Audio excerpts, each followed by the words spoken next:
Hello everyone, welcome back. We've had a little break for a while, but we're back for some more racing and we come to you live from Donington Park tonight. It's the Battle of the Nations Championship, so something a little bit different this time. But before we get into the nitty gritty of all of that, I'm Mackenzie. Hello if you're joining for the first time, and next to me is Charlotte. How's it going? Hey, I've realised I'm still here after helping out well over a bit ago now. Is it nearly 2 years, I think, isn't it? So yeah, this is very, very different championship to what we've ever done before as well. A bit more complex this time, so I'm looking forward to it. Yeah, well that's it. Let's quickly explain that then. So for anyone that's just joining, we normally run, I wouldn't say straightforward. We've had like Winter Series championships, we've had Italian car make championships in the past, GT4s, Porsche Cups. But this is the first one where people will actually be changing their car from round to round, because we're essentially going to pit the manufacturers' nations against each other. So for the first two races, it's going to be Germany versus Britain. So of course we're going to see plenty of AMGs, BMWs, Bentleys, Aston Martins, McLarens out there. And then for the following two races, because they each get a home and away, so it's Donington home for the Brits tonight, and then Nürburgring for round two for the German manufacturers. Then for 3 and 4 we go for Japan versus Italy. So of course again we've got things like Ferraris versus Lexuses, and we're going to have some really interesting battles with that. And then the top finishing nations cars will go into the final as the final choices, which will be at Spa-Francorchamps, so an iconic track to settle the final scores. So really looking forward to how all of that goes. This is almost time to go racing at Donington Park tonight for Germany versus Britain, round one of our Battle of the Nations Championship. I guess right off the bat then, Charlotte, we have to say who are your race predictions for tonight, and who is everyone who's in chat as well? I don't know. I really can't call it. I think Heath. I think this could be Heath's. We know he's been putting in time. Like, we know for sure. He knows his track really well. He plays a long game as well, because he's not the shortest of races either, is it? So yeah. Yeah, one that will just keep chipping away. It doesn't normally make too many major mistakes, so that's definitely a good point. 20 cars then, nice suitable grid to have some very fine racing, I'm sure, for the next hour-long race as the drivers begin their formation lap in the background. Let's run through this grid readout then. So Drafal takes his first ever pole position with us at InGear Motorsport for Formula L. Ryan Ware, who is, if it's what it says on his car, it was Team Snail or Esports Snail Racing, but he hasn't ever actually told us in Discord, so let us know, Ryan, for next time. Moore in P3, Hagenbum for DMH Racing in P4, Heath for InGear Motorsport P5, Max Jachtenberg, who Hannah's cheering on there, in P6, Buchan in P7 for InGear Motorsport, Bart Van Maniquez, the first of the Spearhead cars then, in P8 after winning the last team championship, so he'll be looking to fly that flag and get a few spots. Sandro Balestros, who's just recently started his real racing career, is joining us back for some more sim racing, so good to see him rejoining us. Harry Stapleton for Attack Vector there in P10, Max Spooner in P11, who's now for Go For The Gap Racing, Alex Harvey P12, Eisner 13th, Sharman also for InGear Motorsport now, I haven't mentioned that yet, but he has joined us as well as making deliveries in P14, Baxter 15th, Frenberg 16th, Curran 17th, watch out for Curran coming through the pack, Anderson 18th, Jewett 19th, and rounding out the grid is Tompkins in the McLaren 650S in P20.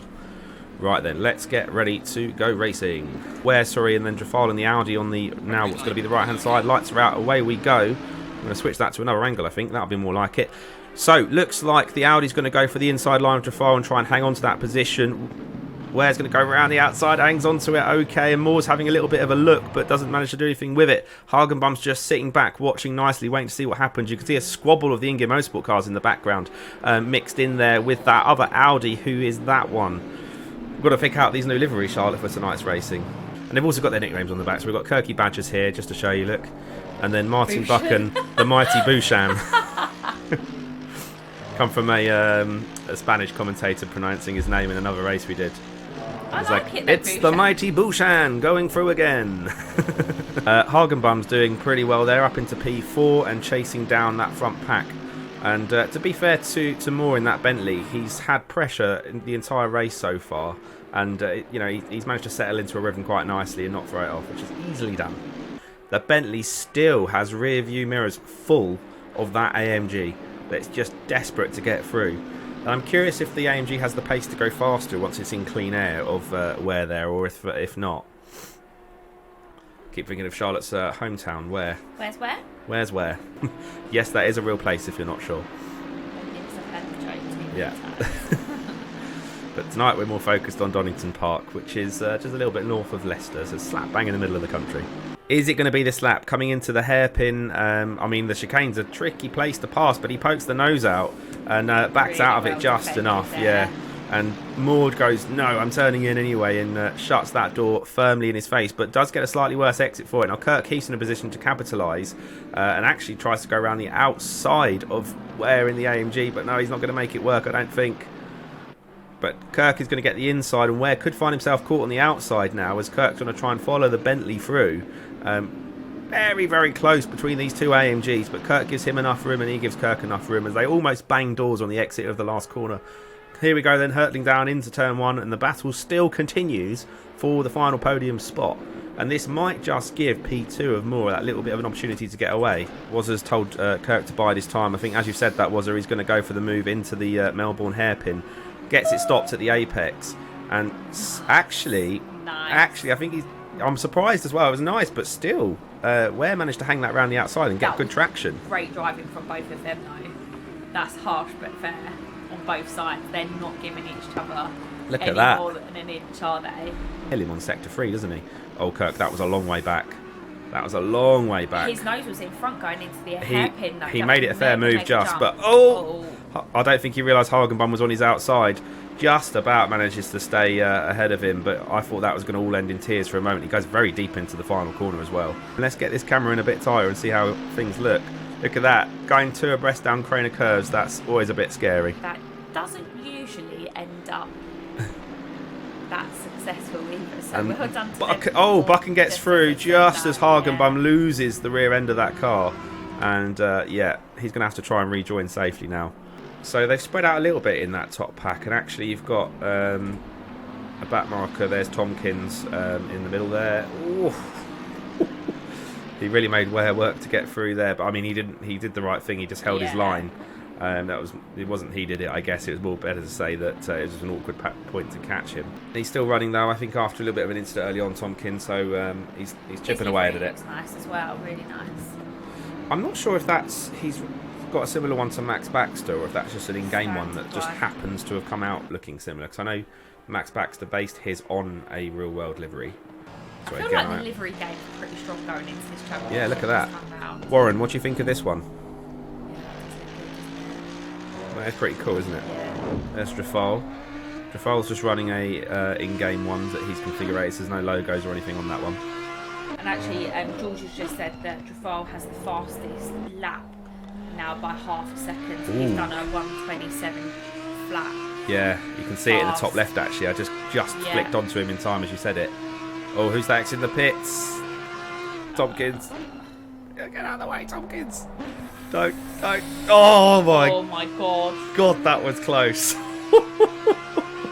That was hold your breath stuff, wasn't it? And that wouldn't. I mean, again, that would have been really hard to place the blame firmly on Tompkins there because he can't just stop.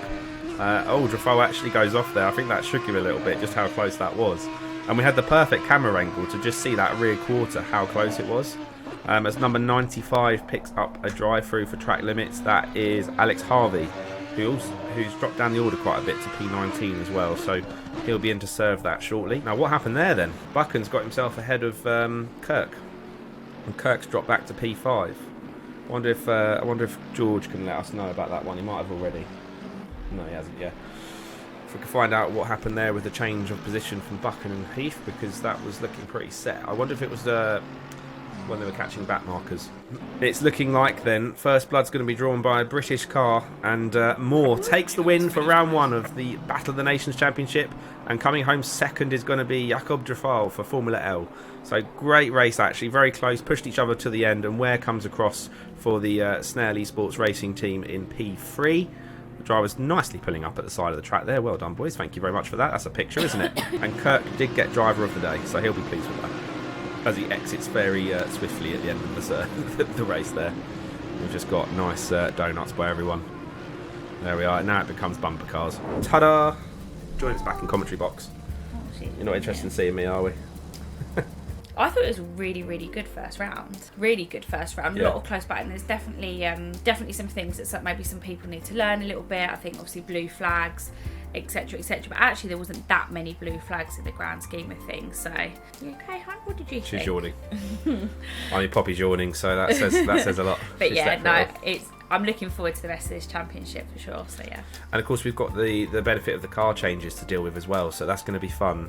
You know, that aspect of people, you know, maybe not so much the second race, but by the third one, everyone's in a different car. So that's going to be interesting to see how they handle that. I think that's pretty much everything wrapped up, isn't it? Right, thanks very much everyone. If you enjoyed that, we're back in 2 weeks time with more, and I'll be on with some other fun race streams and things like that. I think we've got Formula L's F1 tomorrow, but one of these in 2 weeks time, same time. See you there. Thanks everyone, bye for now. Yeah. Bye Poppy.